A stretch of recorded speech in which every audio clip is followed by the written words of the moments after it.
Eu quero ter com vocês uma conversa hoje sobre arquitetura e sobre um modo de ver a arquitetura um pouco diferente do que normalmente a gente está acostumado. Eu sou arquiteto há mais de 50 anos e, na verdade, o que eu faço acho que reflete um pouco o ambiente que eu vivi, o que é que foi me moldando ao longo do tempo e que vai justificar por que eu fui construindo de uma determinada maneira. Então, assim, em primeiro lugar, eu entrei na faculdade um pouquinho depois da inauguração de Brasília. E se a gente for procurar algum artigo, alguma coisa que fale sobre Brasília, a gente vai ver aquelas imagens de uma construção toda em concreto armado, usando assim uma quantidade gigantesca de madeira, de pinho. Naquela época, o pinho era uma coisa assim que não tinha preço, custava nada. Então, o concreto armado, todas as formas de concreto armado eram feitas de pinho. Então, era um material assim absolutamente sem custo e uma sensação de que ele nunca ia terminar. Quer dizer, quem falasse naquela época que a madeira ia desaparecer, que a gente não ia ter mais madeira, era tido como doido, porque tinha muita madeira. Se gastava uma floresta para construir. Então, mesmo ainda sem ter contato assim com o pessoal que defendia usar melhor os materiais, poupar a natureza, a gente sentia isso. Quer dizer, sentia que havia um certo desrespeito com os materiais. Outro vetor que eu acho que foi muito importante eram assim os discursos de pessoas como, por exemplo, o Sérgio Ferro, que falava contra o autoritarismo. O autoritarismo, a gente fala sempre pensando na política e tal, mas, e realmente naquela época a gente estava vivendo uma ditadura militar, mas o autoritarismo do projeto, quer dizer, autoritarismo na construção. Você fazia um projeto num ambiente e alguém, sei lá quem, iria construir, executar, sem saber por que fazer, ou você tem direito de comentar alguma coisa, de dar um palpite, quer dizer, o projeto era uma espécie de camisa de força. Quer dizer, isso aqui é o que vai ser reproduzido. E realmente é uma coisa que a gente não se questionava isso. Quer dizer, então eu acho que foi uma ideia brilhante e que eu achei muito importante. Então, a ideia é você construir com pessoas pensantes.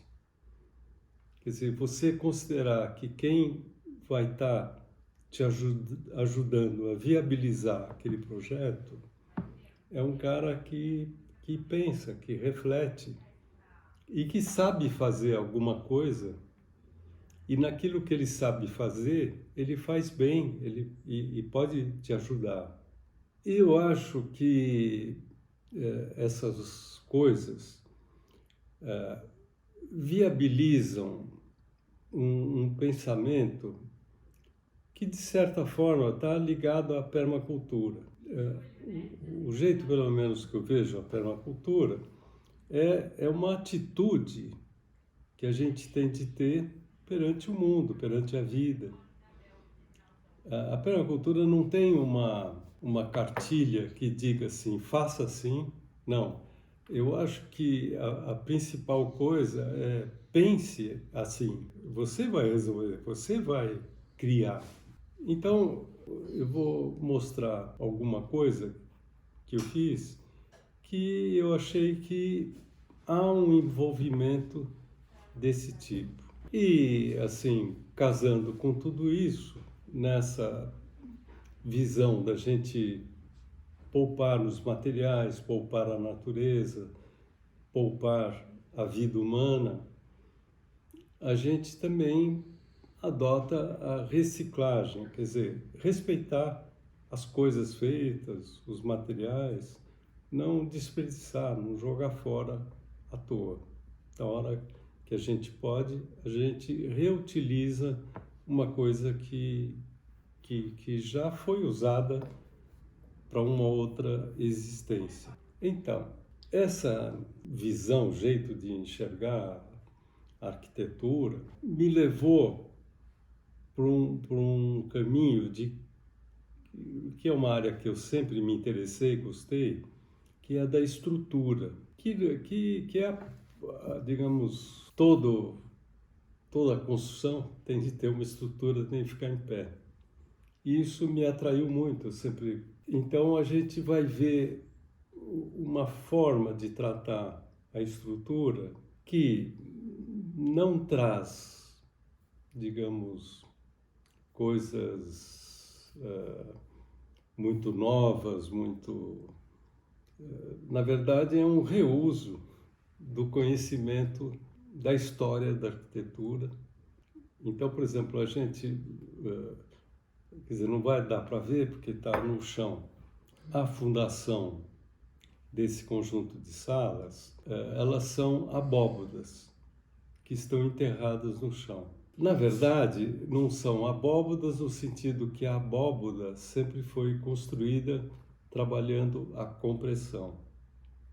E lá, como elas fazem parte da fundação, elas têm a forma de abóboda, mas trabalham a tração. Ou seja, são superfícies permanentemente funcionando a tração. Eu depois faço uns desenhos explicando o que é que está lá escondido no chão.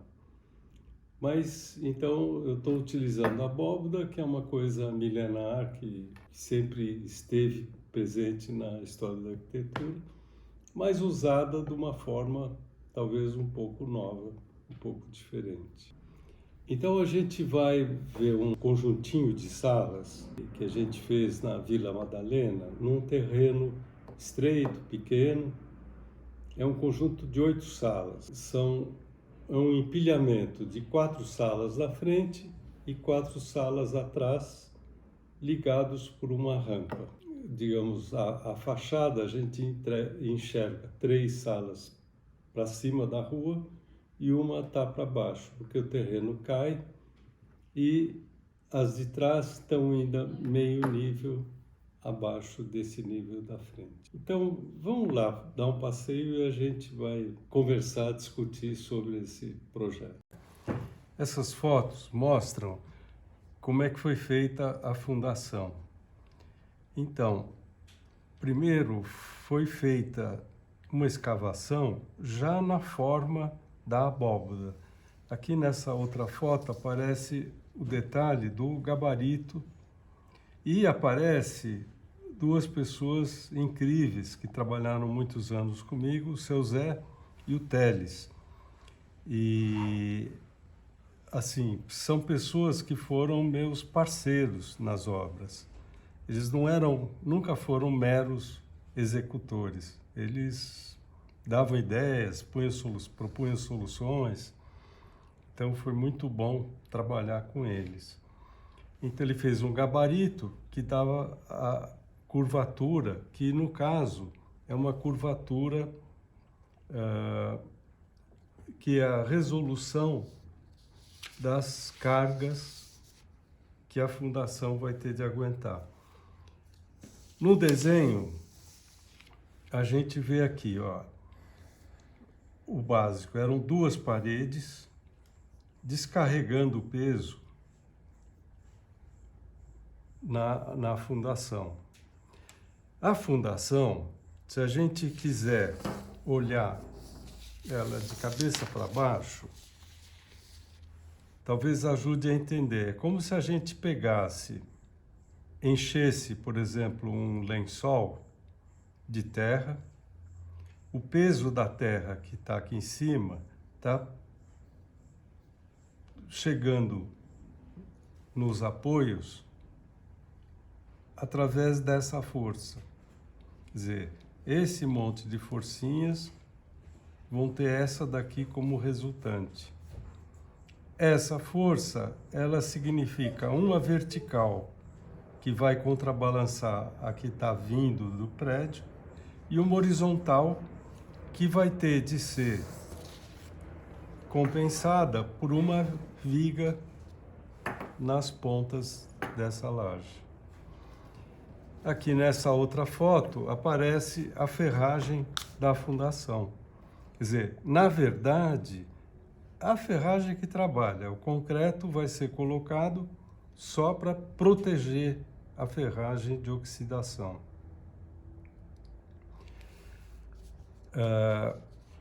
Então, a vantagem disso é que a inclinação dessa resultante é dada pela flecha, a altura dessa curvatura. Quanto maior essa altura, menores vão ser essas forças.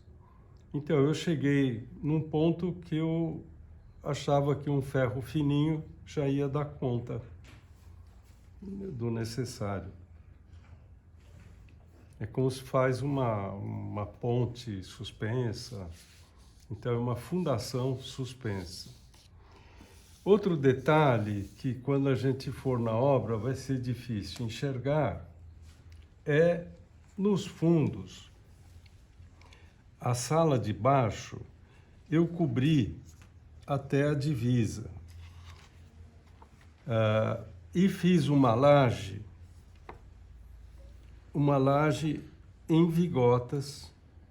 Só que vocês veem que ela parece curva aqui na foto, é porque as vigotas, elas estão dispostas como vigas reversas, formando, portanto, um paraboloide. Então, essa ponta aqui, ela está mais alta que os outros apoios para cá. Essa vai ser a cobertura, que vai aparecer numa foto depois. Ela tem um vão entre ela e a divisa, para a gente colocar janela para ter iluminação na sala.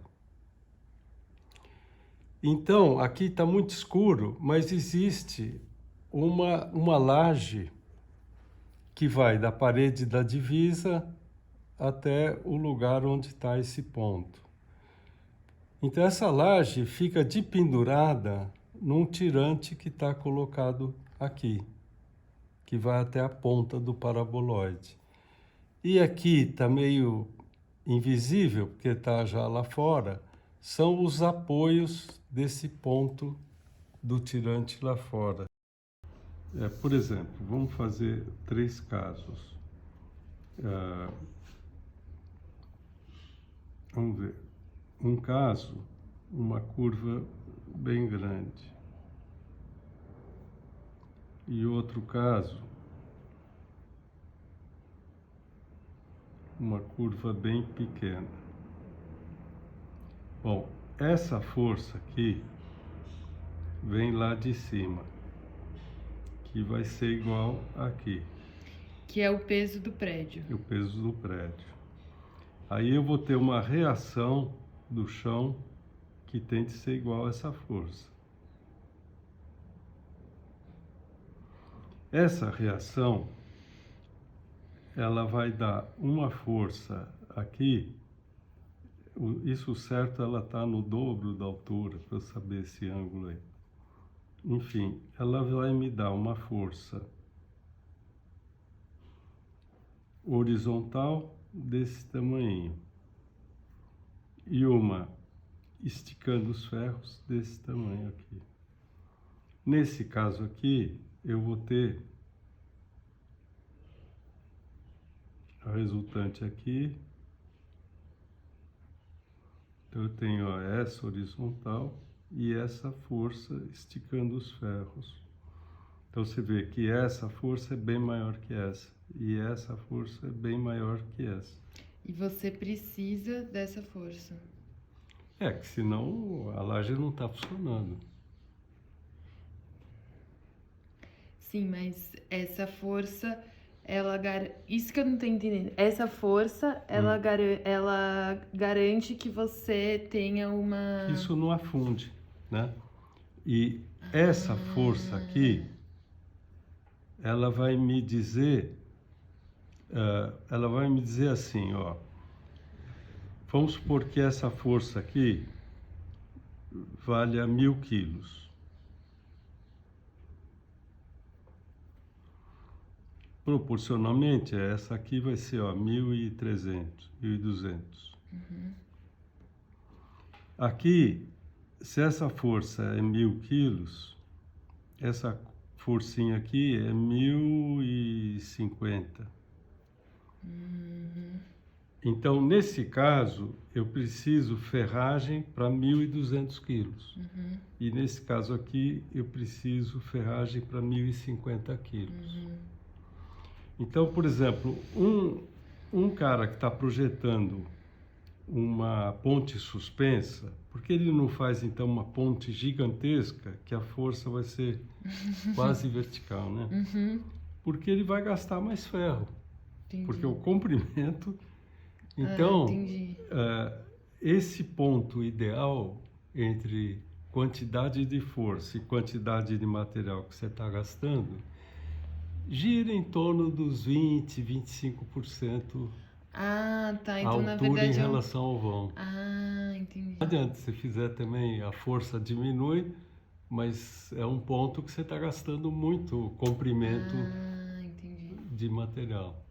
Inclusive, o carinha que fazia a ponte suspensa de corda e tal, ele sabe que ia ter de fazer cordas mais compridas, então tinha uma hora que não arrebentava a corda e nem gastava tanta corda. Então, é a flecha ideal.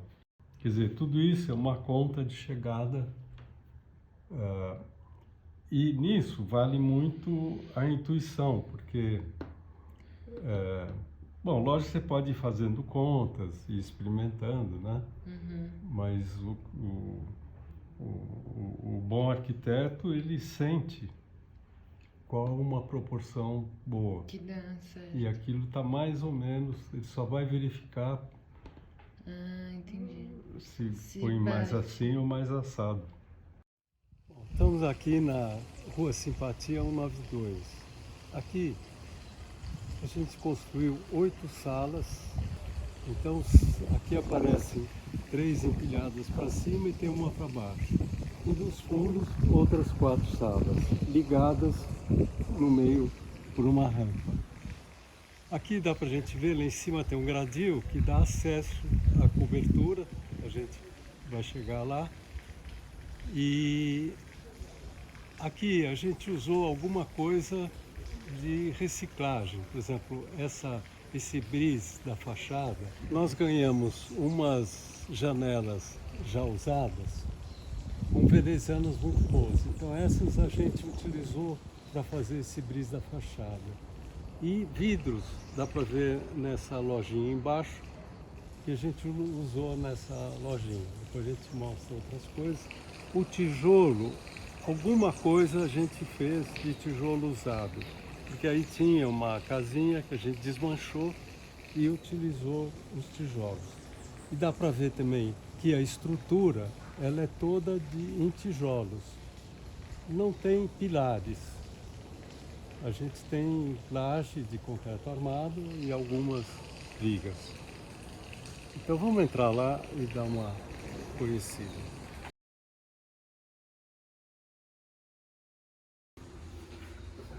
são os vidros reciclados.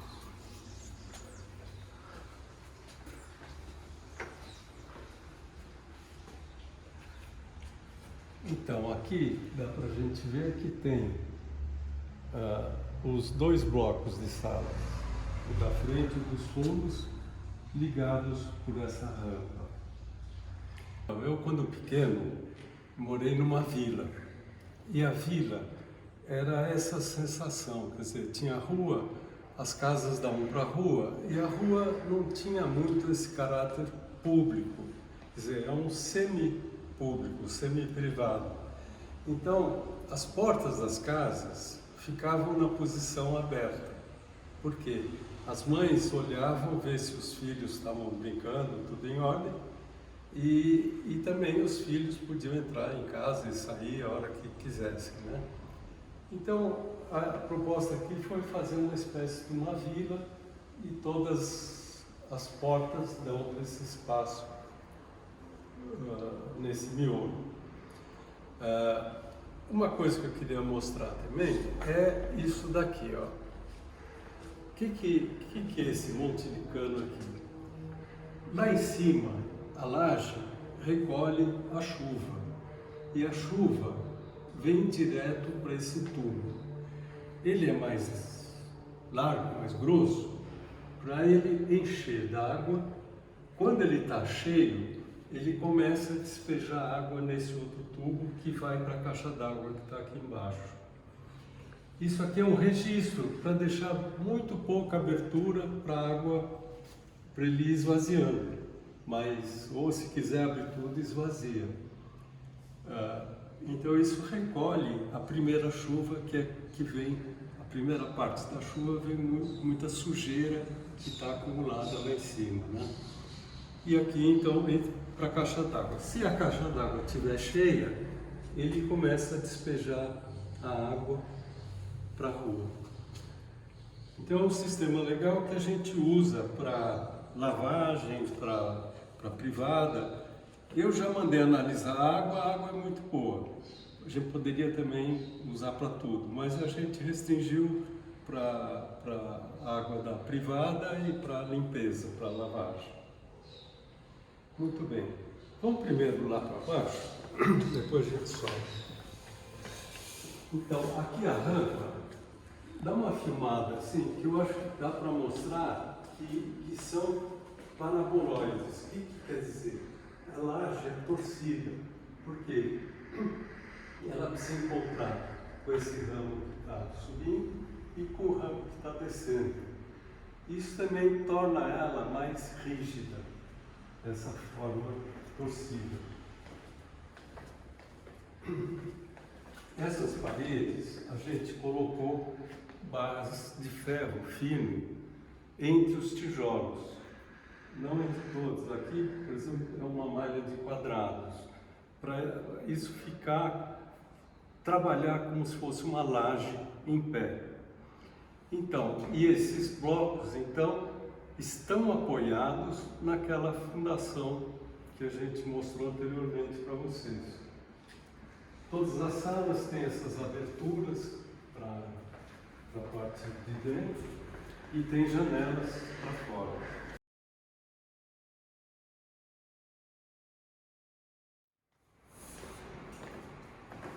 Aqui no meio, então, ficou esse pequeno jardim. Aqui fica a caixa d'água de água da chuva. E aquela sala, depois a gente vai mostrar lá dentro algumas coisas também. Ela avança até o final do terreno. Ela não está restrita a esse bloco. Então ela é um pouco maior que as outras, que vai até o muro. Então agora vamos subir e vamos até a cobertura. O piso das salas são em laje pré-fabricada, que são vigotas e blocos de cerâmicos para preencher Apoiados também nessas nas paredes laterais. Então, as lajes estão nesse sentido.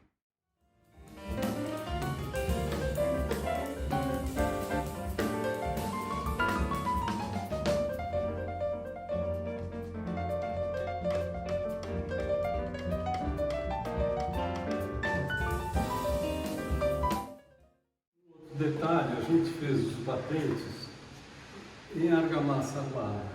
Quer dizer, aqui tem uma telinha metálica, eles foram concretados já com esse detalhe para usar concreto e não madeira.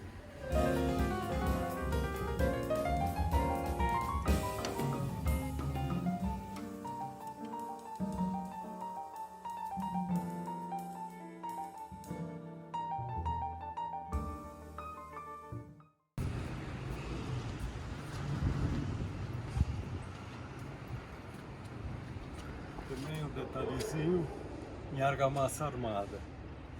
Dá para ver o detalhe da pingadeira aqui, a proteção da janela.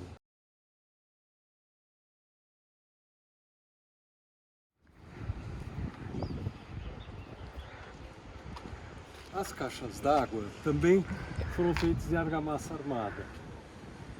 Uma para água de chuva, outra para água da Sabesp. Então, uma delas a gente usa nos lavatórios, nas pias de cozinha. E aqui no chão sobrou uma plaquinha. Quer dizer, a gente usa essa tela e faz o triângulo, deixando um pedaço de tela. Depois a gente solta os arames para que eles possam ser dobrados nas emendas, que vão ser argamassadas na montagem da caixa d'água. Esse material é impermeável, não passa água. Então, praticamente não se precisa fazer nada na caixa d'água. Caprichar nessa argamassa aqui, fazer ela bem forte e não deixar vazios, que seria, digamos, um lugar onde poderia haver algum problema. Essa laje é o tal paraboloide, que são um feixe de linhas paralelas, só que são reversas. Elas se apoiam aqui numa linha descendente e do outro lado numa linha ascendente. Essa forma fica com a forma de sela. Então, em algumas traduções ela aparece com esse nome de sela, sela de cavalo. Então aqui no meio ela cai nessa direção e nessa outra direção ela sobe, né? Então a gente tem um ponto baixo lá, um ponto alto, um ponto baixo, um ponto alto, um ponto alto, um ponto baixo. Então a água de chuva cai por esses dois cantos e elas vão ser recolhidas para aquela caixa d'água lá de baixo, para reuso dessa água, né, para a gente poder usar a água de chuva. E aqui fica também um lugar bom de, quer dizer, o Le Corbusier tinha razão, a cobertura é um lugar gostoso, é bom de ver. Então aqui volta e meia a gente vê alguns, dá para gente ver aqui o fumódromo, cheio de bituca de cigarro, e a turma vem fumar aqui em cima. A vista também é legal. Essa vista.